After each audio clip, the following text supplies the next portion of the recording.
Hello, you won't see my face in my country, that's how people stay alive. I hope it won't distract from what I'm about to explain. So, corruption. I didn't even know this word until I was maybe in my late teens, because what Westerners call corruption, Russians call life.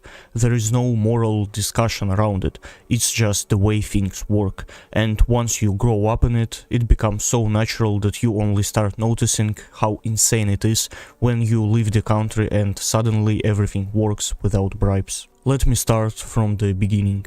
The first time I saw corruption directly was with my mother, and it wasn't some kind of criminal deal. She was just trying to get a stupid certificate for school, one of those papers you need for no reason except the school needs it to feel important. We waited in a long corridor, you know these Soviet buildings, everything grey, the air smells like boiled cabbage and dust, the walls are all government green, like they're trying to calm a mental patient. We stood there for almost 2 hours. People talked quietly, nobody smiled, everyone looked tired in that specific Russian way, not tired physically, but tired of existence. Finally, our turn comes. My mother walks up to the little glass window where the bureaucrat sits. The woman inside is eating a sandwich. My mother gives her the papers. The woman doesn't even look at her, just waves her hand and says, "We're closed." Just like that. I remember looking at the clock, it was 3 p.m. and on the door it said they close at 5. So my mom, calm like she has done this 1,000 times, because she has, reaches into her bag, takes a chocolate bar, I still remember it was Alenka, the one with the baby face, and places it gently on the counter. No words, nothing, just places it. The woman stops chewing. She pulls the chocolate bar inside, hides it under a stack of folders and suddenly says, "Alright, give me your papers." 5 minutes later we walked out with the certificate. This is Russian corruption in its pure baby form. Not envelopes, not cash, just a little offering to show respect. A chocolate bar as a bribe. For us it wasn't even bribery, it was how to get things done. Later, as you grow older, of course, the chocolate bar upgrades into cash. Everything scales. Doctors, bribe. Police, bribe. Apartment registration, bribe. University exams, bribe. Getting out of trouble, bribe. Let me tell you something about doctors. People in the West think doctors are respected, noble, all that. In Russia, doctors are somewhat respected, yes, but they're also exhausted, underpaid and pissed at everything. And a Russian doctor's superpower is ignoring you. You can be sitting in front of them coughing blood and they'll scribble something on a paper and say, "Take paracetamol."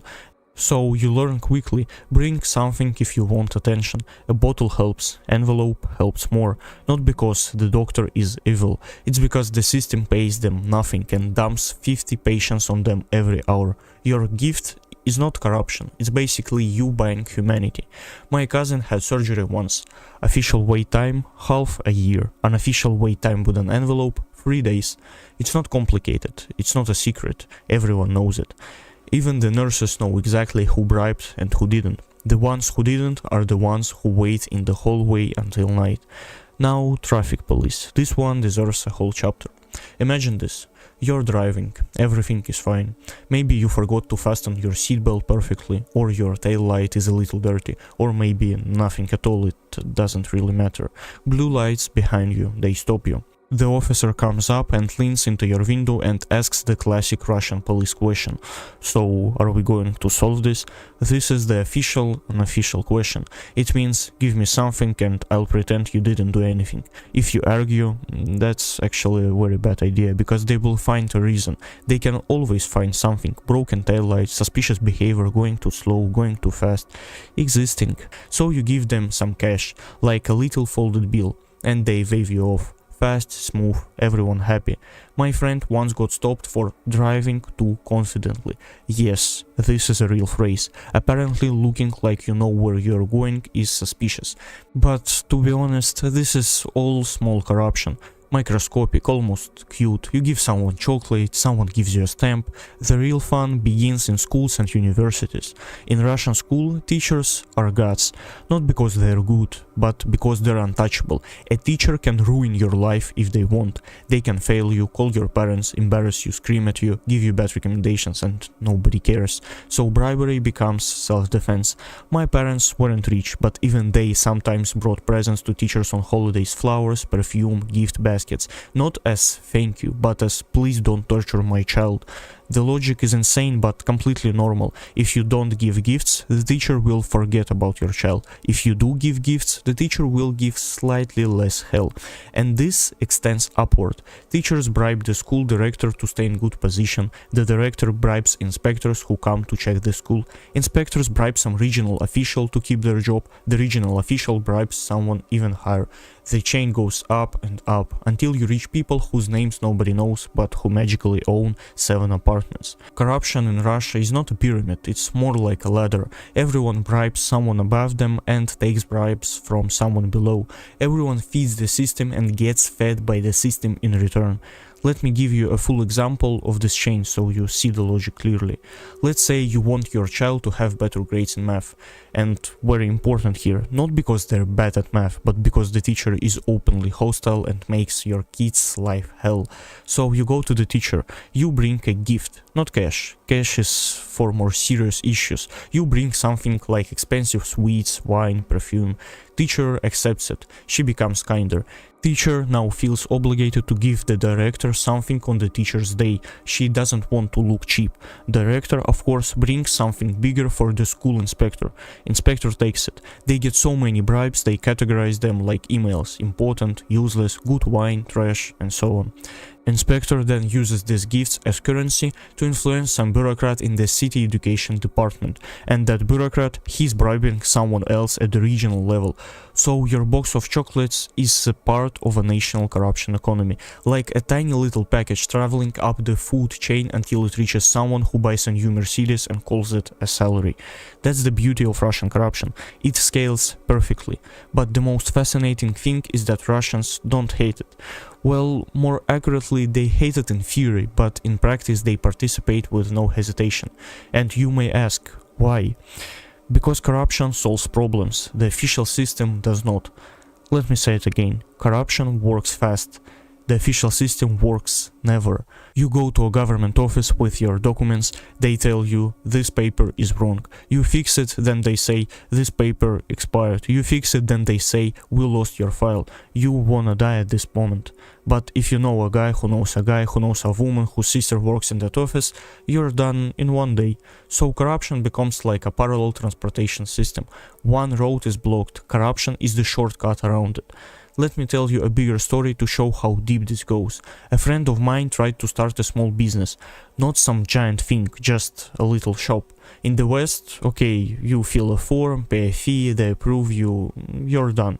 In Russia, oh my god, you need stamps from the fire department, sanitary inspection, tax office, local administration, police, some weird office nobody knows the purpose of. Every office says, we will check everything carefully, it might take several weeks, but if you leave an envelope on the table, the guy without looking says, oh, we checked everything, it's all perfect, congratulations.